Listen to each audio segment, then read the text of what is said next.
Bear with me 1 second. Just got to go live on the stream and we'll get things underway here.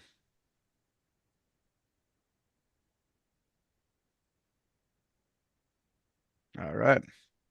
So today we're talking about a really important concept that I think gets wildly overlooked. And it sort of plays into what we've been talking about in terms of categorizing your customers, understanding, what makes a good customer.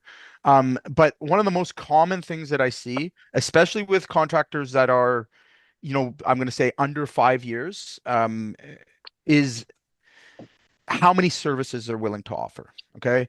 Now, just so I'm being clear, a general contractor has the same responsibility. So again, I get it a lot with general contractors arguing with me about whether they should not offer certain things. And I'm gonna, for the sake of our conversation today, give you some examples of where a general contractor wants to be thinking as well. Obviously I'll comes let with the you I'll territory. leave this for a Oh, minute. hold on a So no, second. Let me just make sure I got everyone on mute. Okay.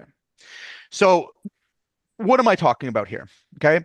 Um, I guess I'm going to start this off with just explaining to you, where I see probably the biggest gap. So let's say that you're a contractor under $1 million in revenue. Okay. One of the first things that tend to happen is that we start to expand our services. We start to offer, everything under the sun. All right. And even if we are a specialized trade contractor, this is not a very good idea. Hold on a second, guys. Let me mute all. Yes. Sorry about that. Okay. Um, and I can remember very vividly myself, going back probably about 10 years ago, we did 13 types of roofing. So we were doing flat roofing, we're doing shingles, we're doing service, we're doing just a whole bunch of, um, services that when you really stood back from it, we were actually profitable on the majority of them, maintaining a really good margin. But my time was still tied up like 80%, right? I was working like 80 hours. And it really had to do with the number of variables I was putting up on my business. Okay. And again, you can think of the perception your customer would have too, right? So let's just, hypothetically think that we're a contractor that's specialized in our real niche is framing. All right. But then when we go to advertise, we throw out there, hey, I do framing, finish carpentry, I'll wash your car, wash your windows. Like, what does that look like from the perception of the customer? What does that look like? That looks like you're a generalist. Okay. And again, I even say this with general contractors, and we're going to use a couple of examples here. And it's not very wise for you to use this method either, because every time you um, put a ad out and a piece of advertising, speak to a customer, all right, you have to understand that you're including some variables. So if you're doing, two different types of work, and I'll give you an example from myself, flat roofing and shingle roofing. Okay. Two very different offers, two very different services. Now, you could consider them all roofing, all right? But where's the difference in that? Well, it could be your crew size. It could be um what you're the best at actually offering. So again, a flat roofer and a shingle roofer, totally different animals. Move in different circles, move in different patterns, all right? But the tendency for a lot of new contractors is to offer both. Okay. And what ends up happening most of the time, all right, is that initially they think that they're building their business, but they very quickly begin to find out that they've just added a whole bunch of variables that are now preventing them from actually moving the business forward. Okay. Another good example here for generals is, you have an in-house team that's really, really good at finishing carpentry. All right. But now you go to full builds and you're asking them to do things outside of their normal skill sets. All right. Do you think that this is going to be more profitable or less profitable? Right. Do you think that this is going to take more or less of your time? Okay. So I really want you guys to think of your own offers, and I've got a couple of resources here for you today. I threw it in the chat, so I'm not sure who. I'll make sure that everybody's got this. I'll throw it in the chat so everybody has it. All right. And part of the problem initially is really asking yourself the right questions and having a right system to determine what you should be offering. All right. So, just out of curiosity here, how many of you guys, and maybe just throw a one in the chat, how many of you guys are general contractors? How many of you guys are, yeah, just how many of you guys on here are general contractors? Give me a one in the chat box if you can. Okay. Perfect. HVAC.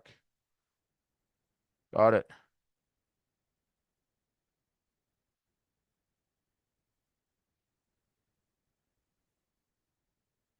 Okay. And how many of you guys on here have said yes to a job or a client that you really shouldn't have and immediately or and quickly regretted it? Let's throw one in the chat, right? Just to keep the customer or keep the customer happy. Okay. So again, kind of coming back to what's the solution to this. So I can use the examples from HVAC. I can just about go into every single niche, and we all have certain specialties that we primarily do. We do 80% of. Okay. And again, what I see the most often, and it's happened with me, is really making the tough decision of which one to focus on. All right. So we're going to talk from three perspectives. All right. Starting with marketing and sales. All right. I want to speak from that perspective first in understanding how having too many services is actually hurting your marketing and sales. Okay. So let's start off with a simple scenario. We have an HVAC contractor that is primarily commercial. Okay. But now wants to do residential. Johnny, I'm going to unmute you if you don't mind, because you're a great example for this. Oh, sure. What's the problem with that immediately? What's the problem with a commercial contractor deciding to do residential? For me, it's different clientele. You're dealing with a whole different emergency calls and knowing if they're going to pay their bills and Mhm. just a whole different person to deal with. Okay. What about processes and procedures? Manpower. Yeah, that it definitely going to change for that as well. So the whole kind of business model does kind of change for Okay. dealing with those clientele. Okay. So then we have this next problem, brand confusion. Okay. So a lot of times, again, you can confuse the market on what you actually do. The hardest thing is actually having your brand recognized for doing quality work in either of those niches, right? Residential or HVAC. That's a very uphill battle for a lot of companies to make. Okay. Now, when we start to try and grab at other services, all right, what it almost immediately happens from a marketing and sales perspective is that you have confusion internally, confusion in the market, right? So our brand becomes a little bit unclear, all right, even to our existing clients. They may wonder, what exactly it is that you specialize or in that you do. And what we've seen a lot of, especially over the last few years, is that the consumer we're working with, um, they've really begun to change. They're looking for speed and convenience primarily, all right? And they're also looking for an Amazon-like experience, and they tend to want to work with more specialized things. Okay, so again, if we're offering too many services, we're actually saying to our ideal prospect, the one that is problem aware, solution aware, actively looking to solve their problem, um, that and by having all these different services is that we're not actually specialized to fix their specific problem. So the chances of them moving, past you is very high. Okay. And we've seen this time and time again from the marketing end. All right. Rather than having a good, clean message, that we do commercial um, maintenance and service. All right. That speaks to an exact avatar, which would be a commercial facility manager, a commercial building owner. All right. Here we are trying to say in our same message that we also help residential homeowners. Okay. Now, either one of them seeing that message is going to become a little confusing. All right. And they're going to wonder if if these doing commercial, maybe, they might be too big or too busy for us. That happens a lot. Okay. And then on top of that, now we are dealing with, let's talk more from an operational perspective. Okay. So sales and marketing, not good at all. All right. Very confusing, hard to align your messaging, hard to get, good, good flow with your leads. Essentially, to be able to offer those things, you'd have to have a split marketing budget, meaning that again, to offer both services, they would have to be marketed separately. You can't market them together. Okay. Now, from the operational perspective, all right, we have an obvious problem right off the bat. We have different inventory, tools, different scheduling issues. Um, we have a whole bunch of other headaches that come with that territory, especially if one is not your primary area of expertise, right? So again, commercial going to residentials, in my experience, has been oil and water. They're just almost two different companies altogether. Okay. And you can see it's just a small twist. Same with, any other situation. Now, when it applies to general contractors, all right, or remodelers, where I'm seeing kind of this problem occurring is having a core offer. All right. So the first thing that you're presenting to a client, maybe you're good at remodeling interiors. Maybe, your specialty is in, finished carpentry, finished framing. Like that's what your primary business is, that your core offer is. And each general I work with has sort of that core. Maybe it's kitchens, maybe it's bathrooms, doing the full remodeling there. But again, we get into this problem where they make the decision to try to do some of these things with their own staff internally, where they're moving, a lead carpenter, for example, into, doing flooring. All right. Okay. When really what they should be doing is partnering or finding a really, really solid subcontractor to be able to offer that work. But they still wouldn't be advertising that as being a core offer. Okay. They wouldn't want to get recognized for that because then it's a single trade. And I know it goes against what most of you probably are thinking, but super important that we're really focusing on what we do as a company really, really well, our strengths, our weaknesses, all right, and that we're really trying to promote the core service that we offer. Okay. Now, where we can get hung up on this a little bit, all right, is when we come from a place of scarcity. Okay, so I'll give you an example of this. Maybe leads haven't been so strong. Maybe we're working off of just word of mouth, where, if we're only getting word of mouth, we take what we can get. All right. That's a big problem, and where I see a lot of resistance come from, being more of a specialized firm. All right. But there's repercussions to that. Okay. So if you're only working from word of mouth, you're right. Right. That's not a way to scale your business. That will at one point or another become a roadblock for your success. All right. So then I see the opposite problem when they get into advertising, when they get into promoting their business. They tend to want to do too many things, right? As we've been discussing. All right. So again, from even the operations side, even if they got work from generating more leads, generating more business, they're not going to be able to do that at a high efficiency rate. All right. So again, um, operationally, oil and water, right? We don't want to mix. We don't want to have a lot of variables in our work. Okay. Um, and then the other thing that we could start to see operationally is high turnover. You know, more difficult to find staff to actually, do some of these projects. So again, if you're taking a job with a high number of variables, all right, it's going to force guys into doing things that they're not commonly used to doing. That can create a lot of friction points. Again, it's like asking, if we want to use HVAC, asking the commercial technician to go do a residential job is probably not going to it's not going to sit so well. And that technician may decide to go work with a company that only does commercial now, because that's what their area of expertise are. All right. So we can see a lot of turnover. We can see it very difficult to find, the unicorns that are able to easily do all of these things. All right. And our business basically starts to depend on people more and more so on, like I said, these top A players, these unicorns that are hard to find, hard to scale with. All right. So we want to think about some of those things. We lose our efficiency, meaning we're losing profitability.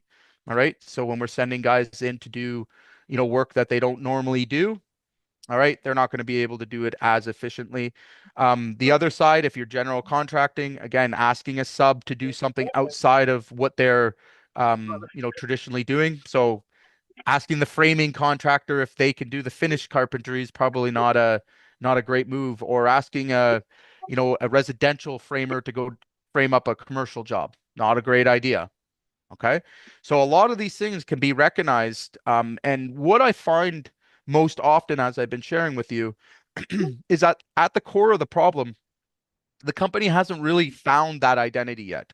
All right. They haven't really committed to what it is that they do really, really well. All right. They have these conflicting situations that come up where, again, like I said, maybe they've been working word of mouth and all of a sudden there's a whole bunch of opportunity to do commercial work. All right. And boom, they're jumping over into commercial. And at that point, they run into a whole bunch of issues with cash flow, with quality issues, operational issues, you name it. Okay. And I don't know if anybody's here's experienced that. Maybe throw a one in the chat with me if you've had that experience already. Anybody anybody jumped from residential to commercial? Yeah. Okay. Anybody quickly realize that that was a bad decision? I can put my hand up for this. All right. Found out almost very, again, I can remember it vividly, especially to do with cash flow moving from residential to commercial. That those 30 and 45 and 90-day terms, they really slow down the business, right? They really start to limit you what you're capable of doing. And again, back to skill sets, using guys that are traditionally trained in residential to do commercial work, not a great idea. Different patterns, different everything. Okay. So, you know, can it be done? Absolutely. I feel like we've, in our company as we've matured, we've definitely been able to figure out what the balance is and, what crews and subcontractors, how to do a certain type of niche work. But I want to explain to you kind of how, this all kind of came to a head for me and where I made some really tough decisions. So I'm going to share a quick story with you. As I said about a decade ago, um, I had a decision to make. The decision is that I wanted a family. I wanted to have a life outside of 80-hour work weeks. Our business was doing really, really well. We were maintaining margins, really finding our direction with, operations and managing to get all these projects done on time.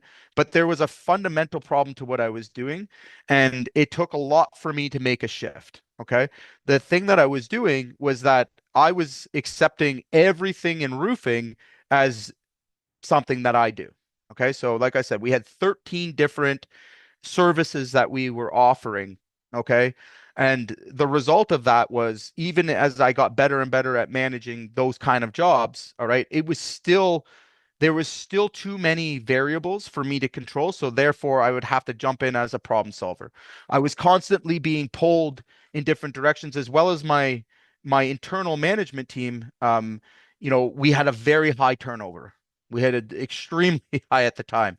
And I just couldn't understand how I would solve this. Now, at the time, we were doing, I think, about $8 or $9 million. Okay.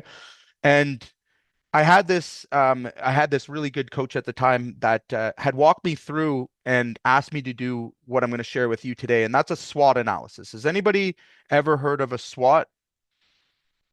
No? Yes? One? All right. So let's go through this, and I'll explain the high level reason for this. Can you guys see my screen okay? Can't see it at all. Oh, okay. Buddy, Well, you're not that's sharing this whole time? Oh, great. this whole time. This whole time I had like this all this. Okay. Well, okay. So Basically, what a SWOT analysis allows you to do is to take certain areas of your business and test them against strengths and weaknesses and opportunity. Okay. Now, I highly recommend if you're in our program, we do a SWOT analysis with you right off the bat, day one. Okay. I want to know what you are great at doing, where the gaps are, where the areas for improvement are. But it does take a little bit of time. And if you want to do this right, all right, I've given you the resource for it.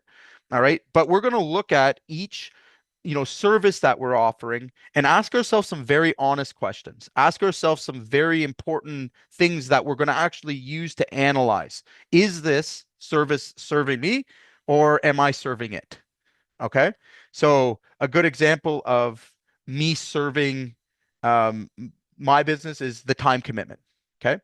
So again, I've got 13 services at the time. We're doing very well on paper and profits being made, trucks are out there. I think we're doing great. But again, I know that I can never remove myself completely from that operation. And it was very simple reasons why is that we're constantly reinventing the wheel on how to offer something, right? And then on top of that, we have a big breakdown in scalability. Okay. Meaning that, unless I wanted to continue to churn, key staff members and, key managers, all right, I just, I wasn't going to be able to scale any further. All right. So I came to a full halt. It was at that point that we looked at each and every single thing that we did. All right. And this was done over the course of a month. And there was lots of emotional undata driven things behind it, but I followed this structure and I basically looked at each individual service that I had. All right. And I was actually able to go from 13 services down to 4. Okay. And those 4 services I still do to this day and has allowed me to actually step outside of my business. All right. Have a business that operates without me. All right. Have some peace. Not everybody, all the calls are coming to me. And it's a very boring business. It's a very, very boring business. That's why I probably had to remove myself entirely. But not a lot goes on. There's not a lot of exciting new stuff. All right. And listen, the best way I can put it to you as is like it's the opposite of what I ran a decade ago. A decade ago, hey, listen, if you wanted, you know, an adrenaline rush and cortisol and dopamine and all those, those stress chemicals rolling through your veins, like that was the spot. Okay. And it was really never going to get better. All right. I had reached the point where, even with systems and everything else, that there was just nowhere else I could extend to without it, completely inundating me or something worse. Okay. So now how did I come about the 4 services? How do you make a decision and to put it in financial perspective, cutting down those things meant almost what did we cut from? We went from $4.5 million loss in revenue. Okay. How many of you guys would be okay with making that decision? All right. 35 employees had to be let go. All right. Bunch of subs, whole bunch of equipment, tools, you name it. Like we were set up for these things. Okay. And by far the most scariest decision I have ever made.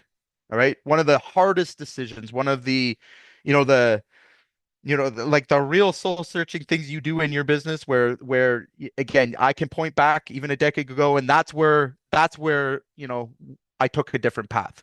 Right. I can still remember it. And again, it really came back down to trying to remove as many emotions, believe it or not, from those decisions. What service do I have that is my strength? Okay. Why is it my strength? What services do I have? And in that service, what's the weakness? What are the things I need to develop? What are the things I need to grow? Who are the people I need for this, right? For it to be even better. What's the opportunity long term? So the service I actually landed on that's my core service is metal roofing. Okay. Now going back 10 years ago, it only represented about 3% of market share. All right. So in all of the roofing related, it was 3%. But I could see even at that time that it was exploding. It was accelerating. We were getting more and more requests, but largely it was a um, very niche type of service to offer. It wasn't very popular. People weren't really aware of it at the time. Okay. It was just starting to kind of get going, opposed to shingles, which is a complete commodity. right? Everybody knows what they are. Everybody needs one. Like, so I'm moving myself from a commodity service now to a very niche service with a lot of challenges. But the opportunity was the growth, right? We had seen that, even 5 years before, our business slowly going from, one roof a year to all of a sudden we've got 10 or 15 roofs. And then the dollar figures around them, right? So an average roof at the time was 43,000 versus a shingle roof, which was like 6,800 bucks, right? So meaning I could sell more and generate more revenue. Now, here's another thing. The type of customer I was attracting with those roofs were totally different than the type of customers I was attracting with just the shingle commodity roof. The customer I was getting that got the shingle roof was they didn't want to get a new roof. Nobody does really. All right. It's a grudge purchase. It's something that you have to get. It's not an option. All right. But that really does affect your whole objective in your business, right? So on the other hand, somebody who's buying a metal roof is a totally different avatar altogether, all right?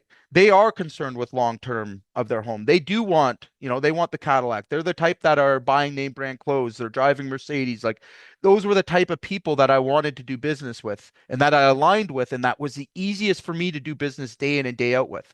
Okay. Opposed to the people who didn't want to get a roof, wanted to squabble over things, were generally miserable about the experience. All right. To me, it felt very thankless. In our commercial side, sort of the same situation was happening. All right. So looking at the opportunity now to move that service and focus in on that, all right, although scary, all right, the data was there for me to make that decision. We had seen the growth already. We had seen that, had we put as much attention towards this thing, it was gonna grow. All right. Now, the other side of it was the type of guys that we were attracting. All right. The metal roofer is a craftsman. And we learned this very, very quickly in this experience. When you attract craftsmen, and you attract people who actually want to do, the type of work and they're proud of their work, all right, that changes your whole business. That changes your whole culture. All right, is now I'm not bringing in and I'll say this tongue in cheek, but I'm not bringing in the homeless guy that's got a drug problem to be on a roof because I can't find somebody, right? We're actually attracting guys that are in it for the long term. They have their own vehicles, they have their own driver's license, like all the things in roofing that we wish we had. Now I know that's a stark way to look at it, but that's the reality in some trades. And suddenly I had to really raise my standards on what I was going to accept, all right, because I'm dealing with a higher clientele. All right. I can't be sending guys that I wouldn't want on my own home. All right. In shingles, again, just volume, commodity, not necessarily a big deal. You can hide them away, but not in this situation. So again, that was part of the threat that I had. All right. Is that, the threat was I wouldn't be able to find enough guys to, actually deliver my offer. Okay.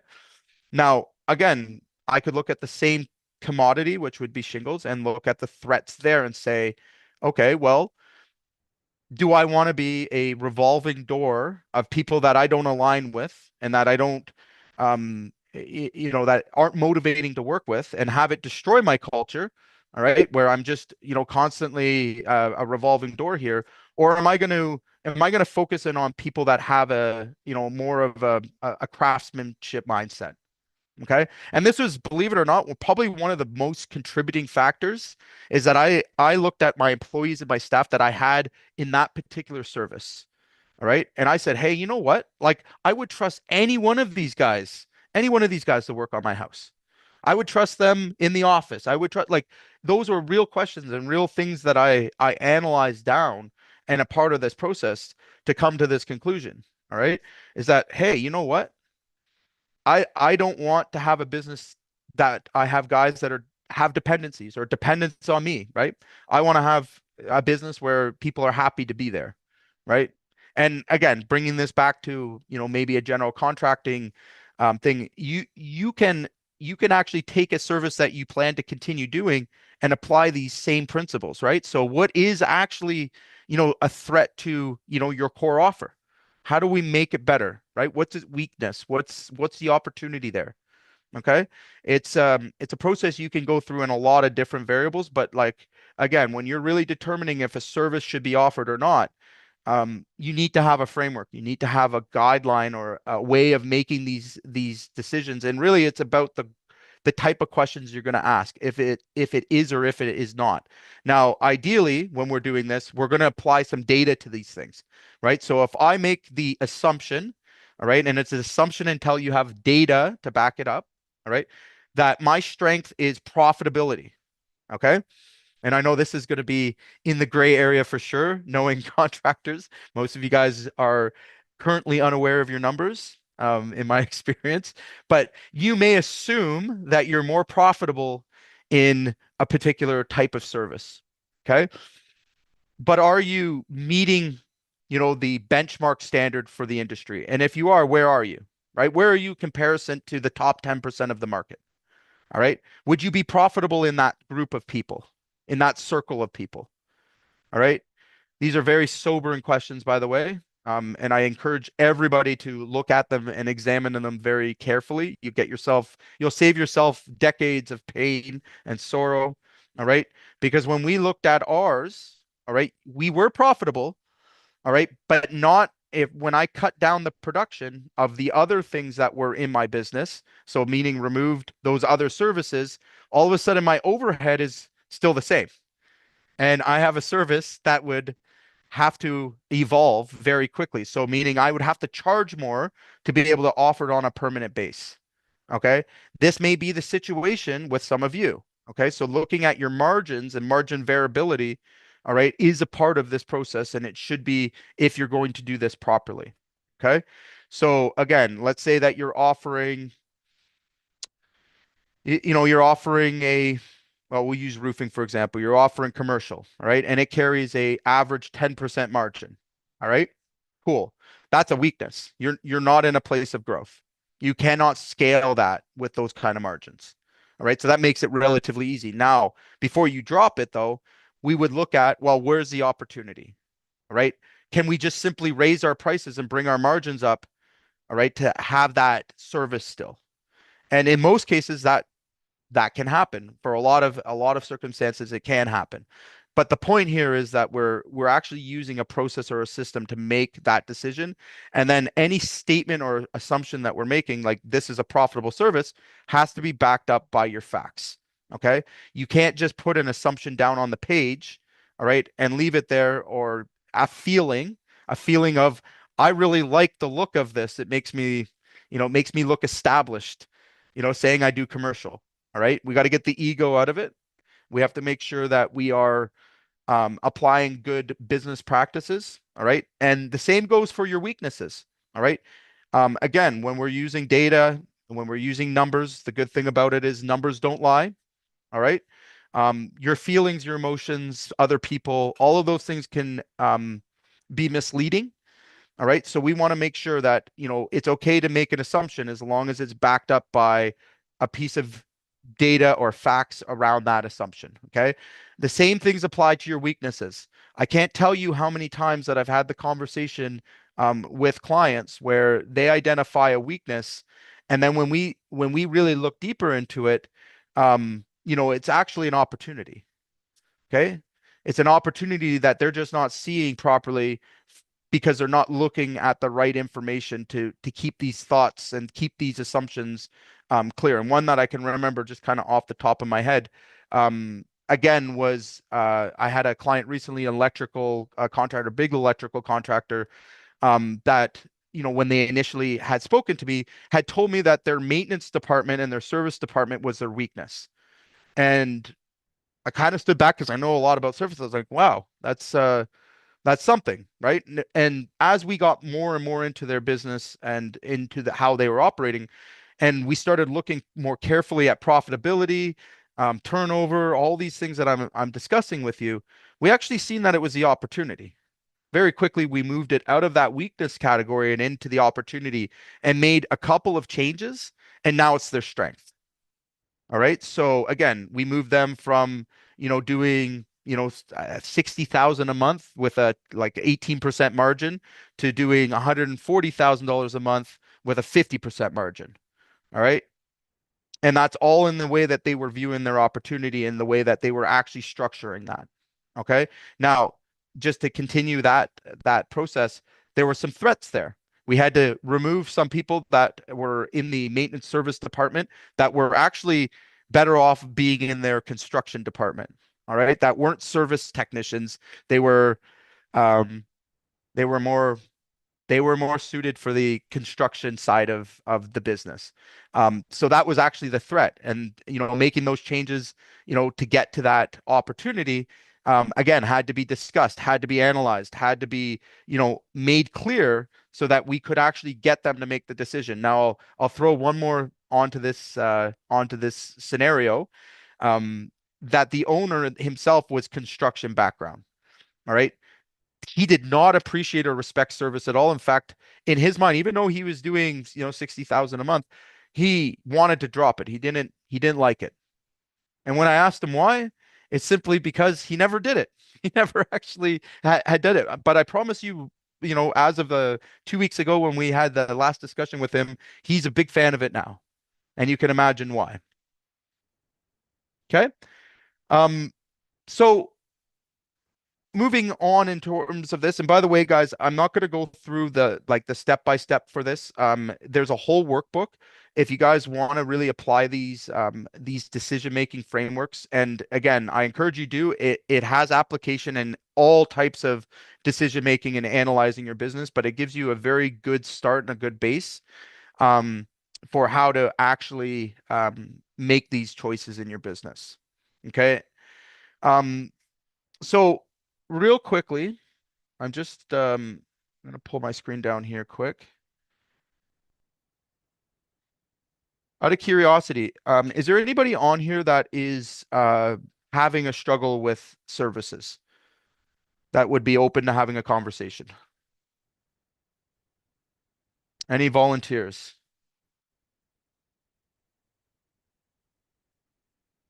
There must be some. All right, then I'm gonna pick on someone. Mario, I'm gonna pick on I you, okay? I knew it. You're my go-to guy because we've had these conversations, right? I knew it.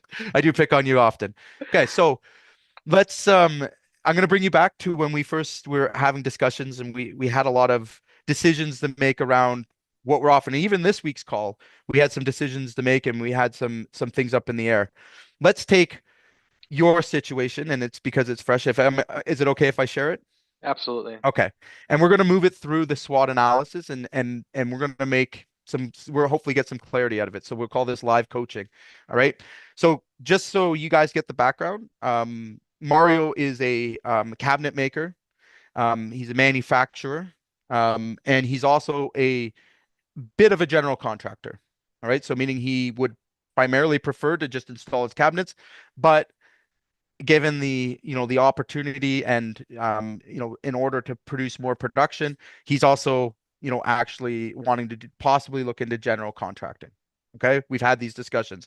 Now, just to give you even more, we've talked about closet installs, we've talked about being a full general contractor in bathrooms, kitchens. All right, so Mario, let's go through this framework. Maybe I'll pop it back up on the screen so everyone can see. All right, and let's talk about, first of all, let's use one service and let's say kitchens. All right. What's the strength of pursuing kitchens? What's in your eyes, and what's the strength you have by offering a kitchen service? That's my I have the most experience with kitchens. I produce everything in house. I have full control over every aspect of a kitchen. Okay. Um, Profitability, Yeah, it's good. it's good. Okay. So Yeah. what's good? Good means net profit, you mean, or Yeah, let's do net profit. That's after everything's paid. What's your net? at the moment 15%. Okay. All right. Any other strengths from, production, from operation side? Like, are they easy to produce? Do they require more manpower, less manpower? With my current setup, it's high, like a lot of manpower is involved. Okay. Not to say that there can't be any automation put in place once Okay. we grow So bigger. so is it currently like the manpower and the resources you have on hand? Is that a strength? Like, do you have more than you need? No. Okay, so we would actually classify that as a weakness or a threat. Okay, Yes. so now strength is profitability. I mean, we may want to talk about the marketing again, relatively easy to come by. It's been mostly word of mouth, so God help us if we put ads behind that or anything along that. You think you could land more specifically kitchens? Yes. Yes. Okay. Do you like doing them? Yes. Okay. Um, and in terms of all of the other like sub trades and stuff, do you have a good network? Do you have guys that can, turn these things over quickly? Yeah, I would say okay network. Okay, so that might be a weakness or a threat. Okay, Yeah. so now cash flow.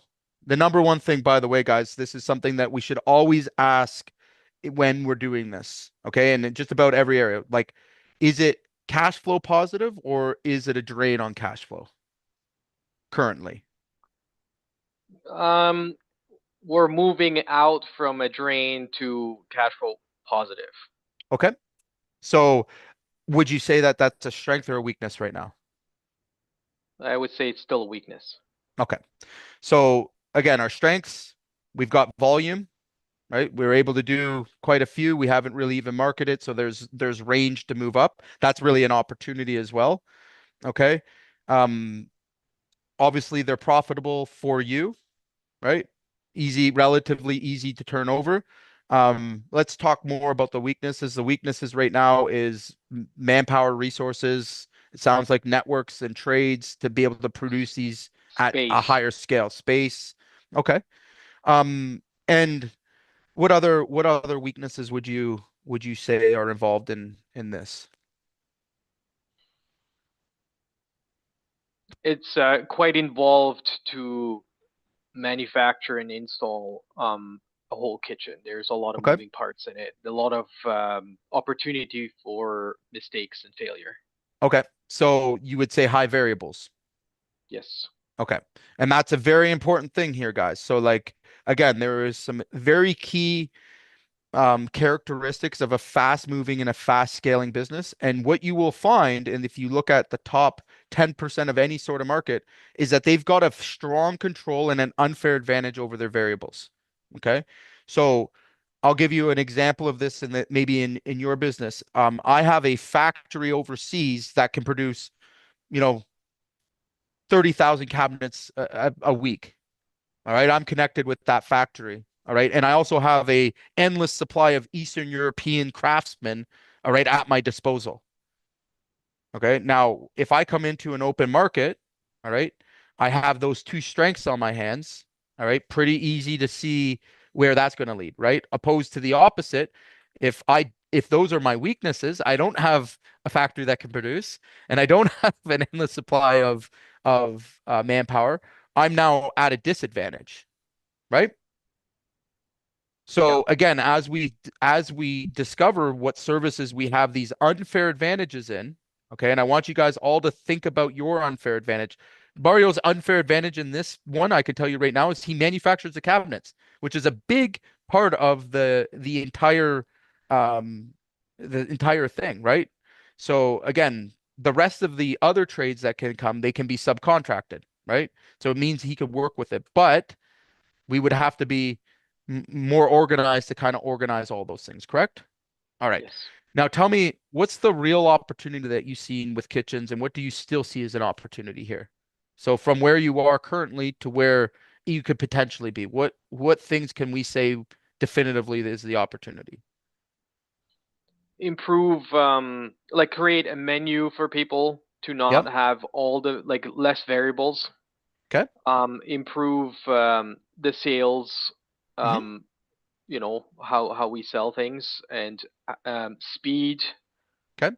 uh, how quickly we can put quotes out as well as producing the the actual product. Okay. So now all of those things that we said, all right, if we were doing this in the activity here, all right, those opportunities that you list, you would then back up with, all right, if it was growth, how much growth, right? So could we move from, let's say $1 million to $2 million in a year, just on kitchens alone? Potentially, it Okay. would be tough, but Could potentially. could we raise our prices, to a 25% margin and maintain a 25% margin with, you know, within this market easily? I wouldn't say easily, no. Not easily. Okay. No. So, um, again, that might be even a threat, right? So that if there's a lot of sales resistance to it, right, that might be considered a threat because we have a lot of price sensitivity. Okay.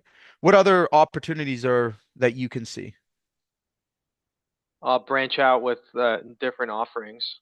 Okay. All right. Kind of against what we're talking about, but yes, Yes. 100%. So now let's talk about threats. Okay. So threats, again, I feel like a lot of times, as you go through this exercise, what we're really trying to definitively figure out is, hey, these are the things I'm doing well right now. My weaknesses are the things that are on the radar and that I can actually say, hey, this is like something we need to work on to turn into strengths, right? Our opportunities are things that we want to seize in the future by improving the weaknesses. But then there's always these threats, right? This risk management we have to consider. And the big thing that guys tend to underestimate is time, right? So when you think of a threat, think about how long would it take, right? How much resistance is there? Like I explained to you, very easy to to move a business forward if you have an unfair advantage, let's say in resources. Okay, but if you don't have that unfair advantage, it actually becomes the threat, does it not? So there's other companies out there that can do things at a much higher volume and essentially, take your business. Could they not? Oh yeah. Okay, so that's a big threat, right? We're not Yes. really big enough to push weight around yet. Okay, and I think this week we even discussed this, right? Like what's the what's the way to counter that, right? Well, the big shops don't provide a good community base. They don't have a good, one-to-one contact that they can help with that, like, they're seen more as a number versus a partner, right? So, and then in terms of resistance, like how much resistance do you feel to growing a kitchen only cabinet making shop? What do you mean resistance? So resistance is like we always want to take the path of least resistance in our business, right? So the common problem is everything's going really, really well, and this is what I see the most of. I'm crushing it. I'm meeting all my KPIs. Now I'm going to offer this new service that I've never done before. And we're going to grow and grow and grow just like we were with this one that I've been doing for the last decade and just, you know, am tired with or bored with, right? So again, we get into this situation where, okay, that one thing that you just added represents maybe 20% of your 20% of your revenue, but it takes 80% of your time, right? What's the Hmm. problem with that? I can't take care of my normal business. Right. Like So what then makes the money? so typically what's happening in that situation is we're actually avoiding the things that we're weak at. So maybe it's marketing, maybe it's sales, maybe it's like operational systems, maybe it was these other things that would be in a weakness category. We're avoiding doing those things in the hope that this new thing, this shiny object, all right, this service that we're going to offer will bring a different outcome to it. All right. And here's the plot twist, folks. Like if you can't get one thing right, all right. If you can't get one thing working at scale, meeting KPIs, and you're in the top 10% of your industry or market from a operational, from a marketing and sales, from, manpower, like from all of these different perspectives, if you can't actually put yourself in those categories, all right, launching another service or having other services is basically, is a threat to your overall existence as a business, right? And the more you can figure that out, the more you can understand that. Listen, it's hard to get one thing working well. How hard was it you to get really great at making cabinets? No, it's taken me 20 years. There you go. All right. Now, now we get to the stage of the game where, again, if you had just, let's just say hypothetically, and again, this doesn't apply to your situation, but like the real strength is you're a great craftsman. You have a good setup. You have a way to personalize your service. All right. You have tons of opportunity, meaning high demand, like new opportunities for growth. It's not about there's no doubt that you're going to grow the business. It's just what variables you add to that growth, right? So again, simple to produce the same thing day in and day out, right? So if you were, let's say, producing closet, then it's the same closet every single day. All right. Is that a scalable business? Yes. Okay. Is it glamorous? No. No. Is it what we imagined our business sometimes being? No. Just like I shared with you guys, I run a very boring business. Okay. Nothing new or exciting happens. Nothing changes. It's the same customer day in, day out, same, like to the point that like I can't be there, right? Like it's just nothing I can solve, no problems I can solve. You should aim to have a business like that. All right. That doesn't require any of you and requires very few A players, I should say. That's the other thing is it runs on, B players for real.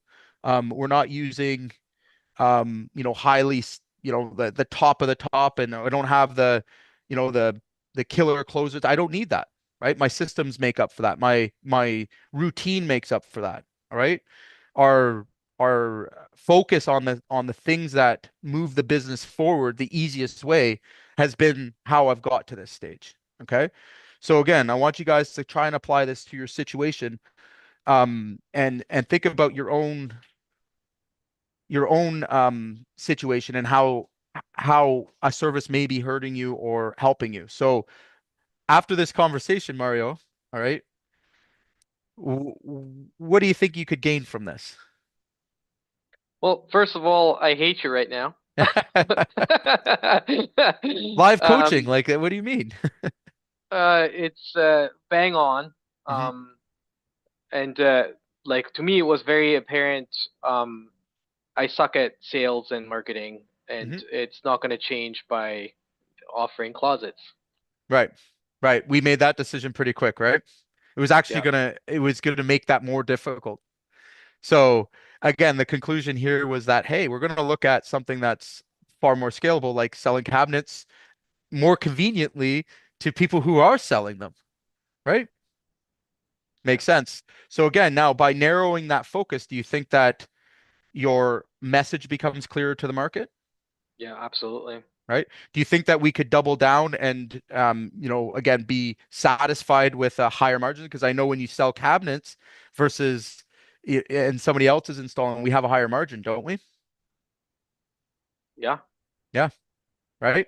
So again, now we get back to like, hey, you know what? This is my core, right? This is the thing that I want to bring forward. Now, before I go any bit further, there are some exceptions here, guys. There are some things, again, I don't want to be too confusing. When you're a general contractor, all right, um, again, a lot of it is about what you can cover as a scope, all right, but the decisions get made in terms of where you price those things, right? The decisions get made in, again, even back to your marketing, right? The types of customers that you want to work with, the type of work that you want to do, all right? And the more that you can be sure of those things. All right. So avatar is a big one. The type of person you want to do business day in and day out with, the easier and easier it becomes to find that thing. Okay. But you have to be sending clearer messages. You got to be very focused on one thing first. Okay. Now, when your business grows to a place where you've consumed the market, all right, or you have a large market share, it's okay then, all right, to consider other services. But I'll tell you, when you get to that stage, which you end up doing, let's say you build your business to 4 or 5 million bucks, right? And there's not a single niche that you can't do that in. Literally, not a single one. I mean, again, I'm pretty sure you could do it in everything, including painting. All right. That was a shot, by the way. Um, it's got to be somebody lower on the totem pole. So now the exception becomes when you get to a certain stage, where you can actually work on acquiring other companies that already do the thing that you want to do. Okay.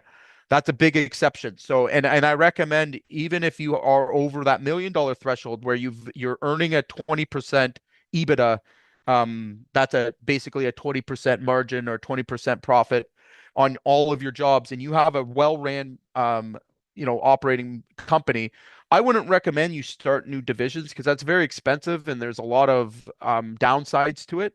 I would recommend that you look to acquire another company. All right. And now, more than ever, I mean, there's a ton of companies that are going to be on the market.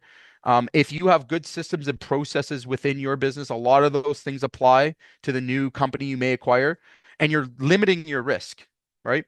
So I'm not going to get deep into this subject, but again, once you master something, when you come at the top of your market in one thing, all right, you can still expand. You can still get into other things, but again, you will look at your approach and you will use this exact same system, all right, for making those decisions as well.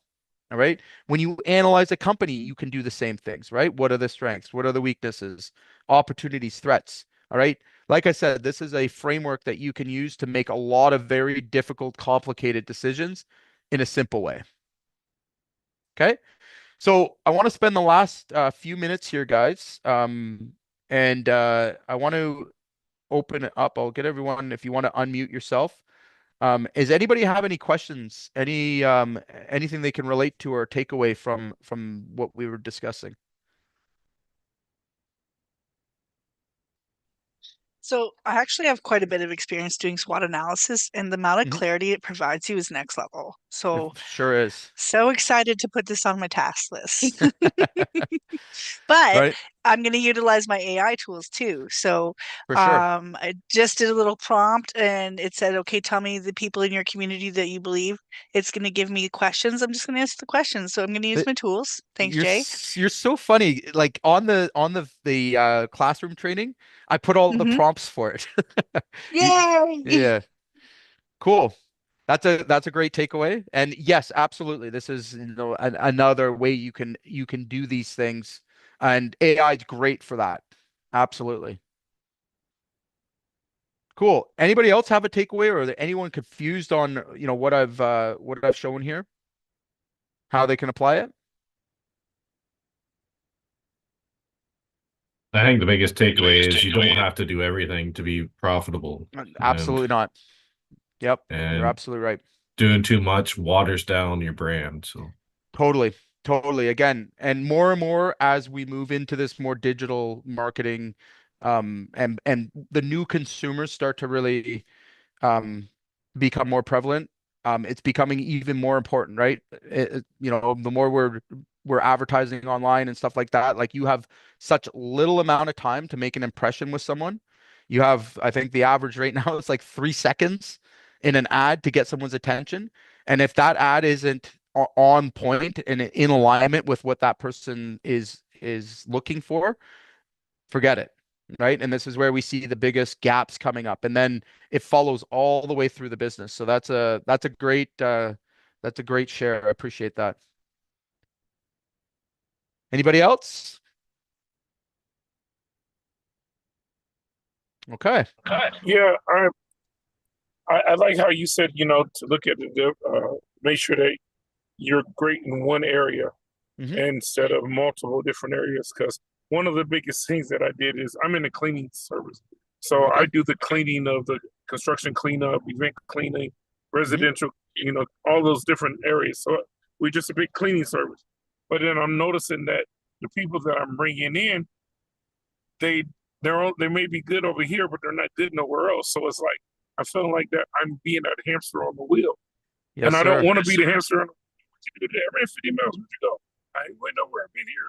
I don't want to be that. I want to Right. make money, but in this industry, I think we're the last thing that people look at, but the most important thing in any job that you got to do. Yeah, But absolutely. they don't put us in there. They don't see us deemed worthy enough, like the contractor or the electrician or anything like that. How do we change that narrative? I will tell you right now, again, if we walk through that process and we looked at it very carefully, what you probably aren't recognizing, all right, is you're absolutely right. So let me tell you a secret, okay?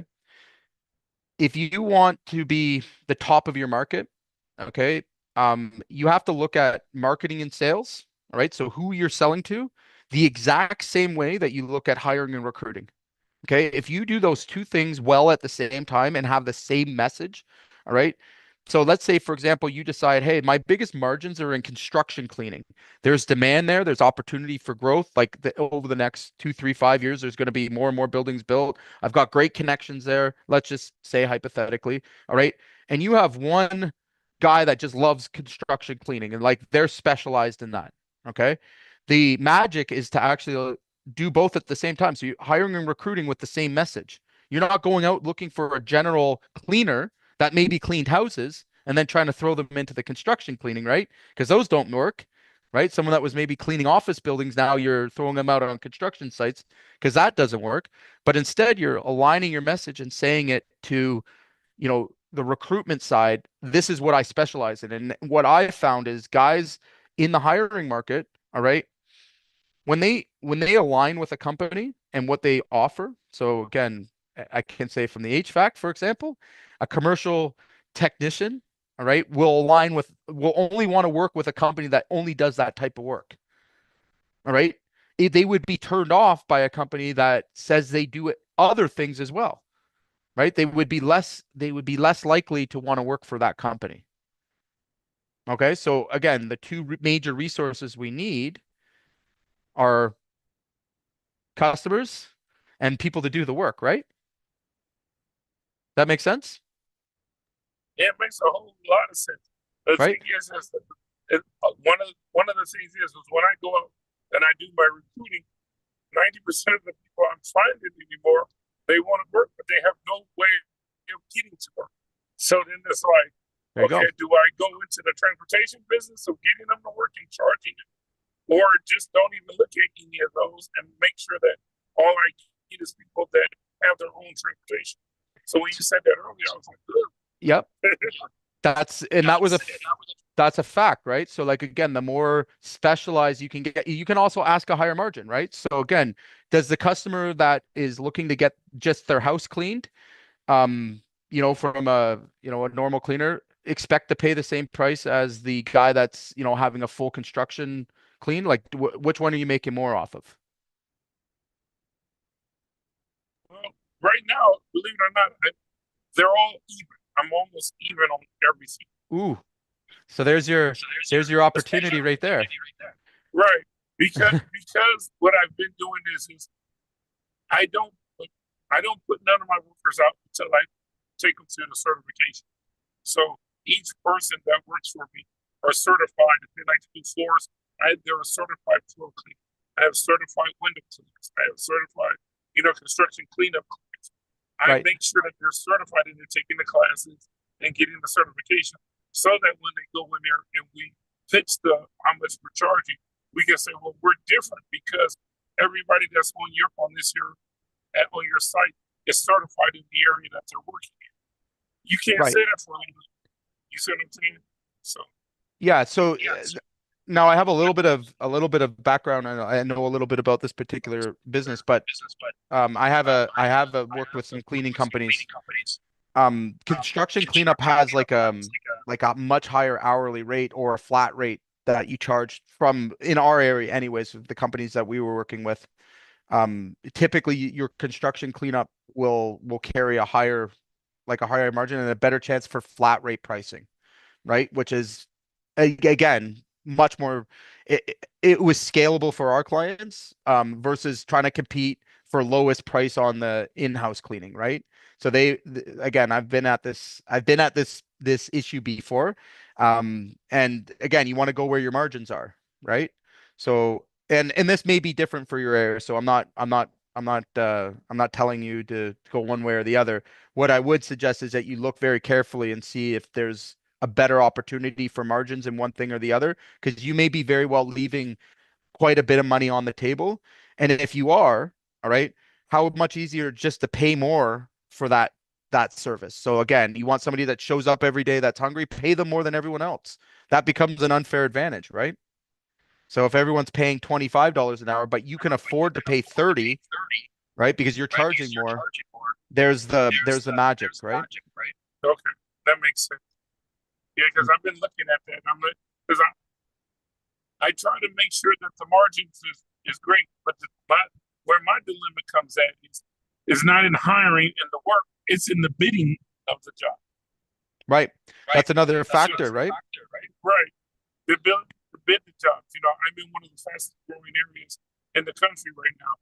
It's like the eastern Silicon Valley, and it's like they're building left and right housing and everything. Huge. But there's so many people that's in here trying to jump in here, and they're not doing the work right. So then now I got to go in after them, fix up what they've messed up. But they don't want to take the price that I'm hitting to win, because now I got to go and clean up someone else's mess. But you could have brought me in from the beginning and had a lower pay rate. You know? Right. So again, on the SWOT analysis, like that's your opportunity, right? That's signaling to you right now that you have a strength, and there's a weakness to that strength, right? And the weakness is probably, it sounds to me, on the marketing side, on the sales side. Okay. Right? Yeah, because I'm not good at that part. I'm good at talking. I'm good at putting it together.